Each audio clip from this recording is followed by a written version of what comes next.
Now we go into our news segment. Insert fancy stinger here in the future. Who has news first?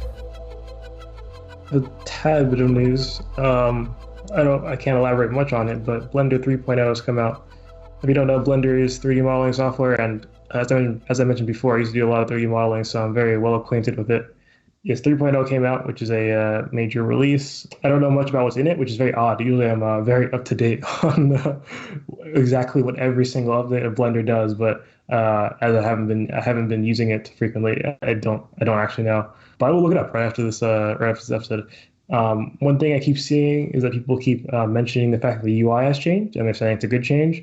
Blender did this when Blender 2.8 came out, which is also a big release, and the UI got so much better. Pre-Blender 2.8 was very ugly. I'll say that much. So hopefully it got even better. Any music news, Ben? One thing that I saw today is that Alvin Lucier died, who Stephanie Costello actually studied with him briefly when she was at Wesleyan University. He's an interesting composer, very avant-garde.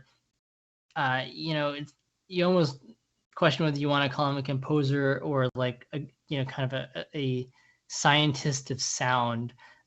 His most notable work is called "I Am Sitting in a Room," and in which the original version, he records himself singing or saying like this short monologue. It's like, I'm sitting in a room, like the same room you are sitting in now. And what it is so he records it, and it's an experiment in tape degradation. So after it's recorded, it plays back and it's recorded on a second machine, which plays it back and is recorded on the first machine. And eventually, with a loss each transfer, the room itself, all you're left with is the natural resonance of pitch of the room. So that's his most famous piece. He has lots of things like that. Another significant piece of his piece was like experimenting with what happens if you play a like Beatles record, but it's inside a tea kettle. So like experiments in acoustics, not so much like I'm going to sit down and write a symphony. But kind of fascinating guy in that sense. He just died the other day at the age of 90. For me, a minor thing that we posted about in the Discord, so shout out to the Discord again, link in the description, is that a little minor update on the Alec Baldwin situation. Still haven't seen enough to warrant making a new episode about it, but mentioning it, here and there is interesting.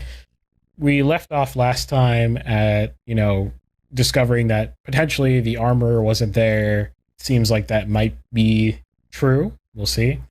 But Alec Baldwin is claiming that he did not pull the trigger, which, check out the whole 3-part series that I did about that and the ensuing news segments that I've done about that.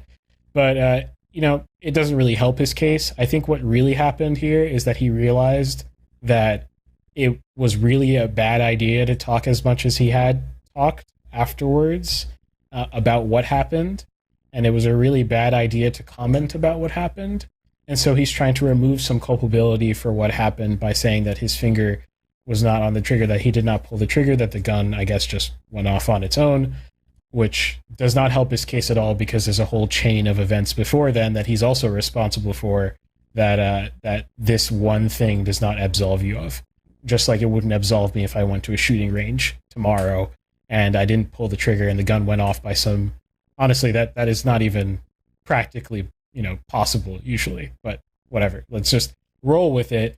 If I even had the gun, I thought it was functioning properly, but I didn't check to see if it was empty and I pointed it at a human being and the gun just went off on its own, that would still be my fault in the eyes of safety, at least at a gun range and in gun culture in general. So I don't think it really helps him.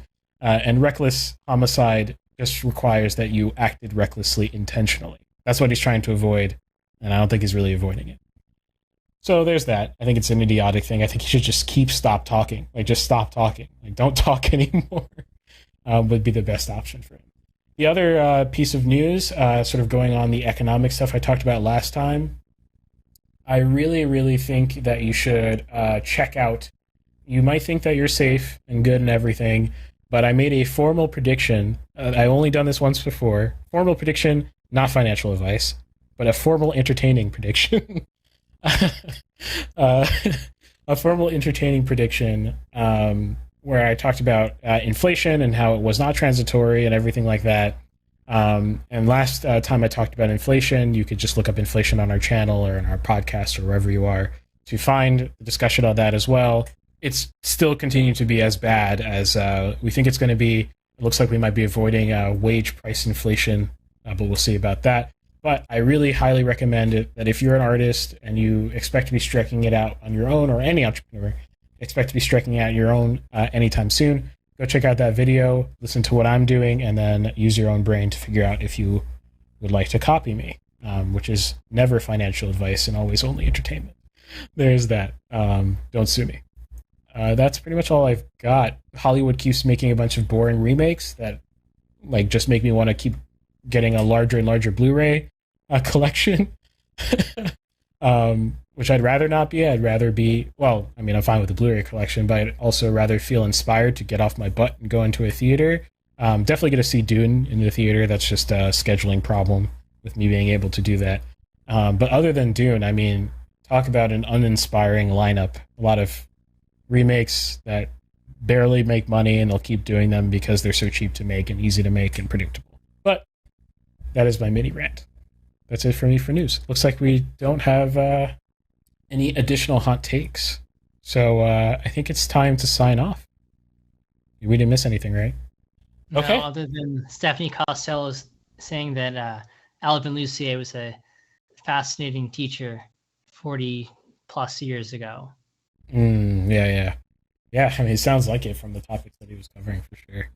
So with that, thanks to all the new people who showed up and chatted it up. It was really awesome to have a casual episode with you. We started extremely late. I'm wondering if our time is really early for a Friday evening. I don't know what Fridays look like for people these days. So if you want to let us know when you would like us to be streaming, maybe I'll put a poll up on Locals.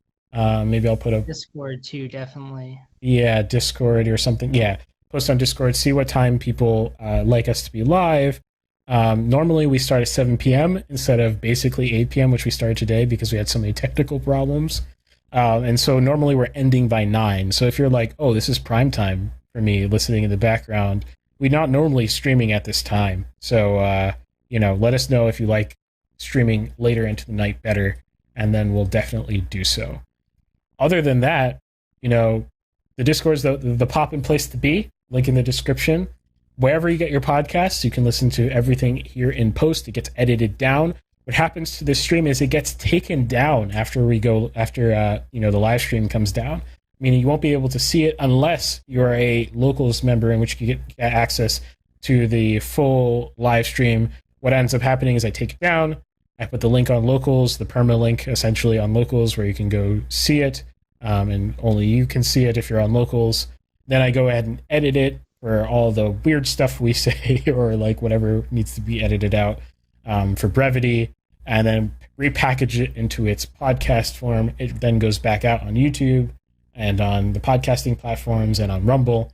That's how that works. So if you want to get access, if you like missed the first part of the stream or something like that, if you want to get access, you can head over to Locals. For $3 a month, you get that and many more perks, including reviewing your work and getting access to this awesome live whiteboard on the right of the screen for you to doodle on if you want while we're on the show. Although with great power comes great responsibility. So I'm not going to give a list of things you can't do, but if you start doing something weird, we have sole discretion to nuke you. So that's the caveat there, and remove your privilege. Yeah, it's basically it. I just hope to see you guys next week at 7 p.m. on Mixed Media Live. Yeah, have a great week. Yeah, thanks for watching and listening. Yep, take care. Bye, guys. I don't wanna cause no problems. I just wanna live my life, but I keep on hearing about nonsense. Me and my dons ain't mobsters, but you know when you see imposters, we know how to read them faces, same way you know how to read them comments. If you wanna talk, let's talk, but around here, make sure you're walking your talk is constant.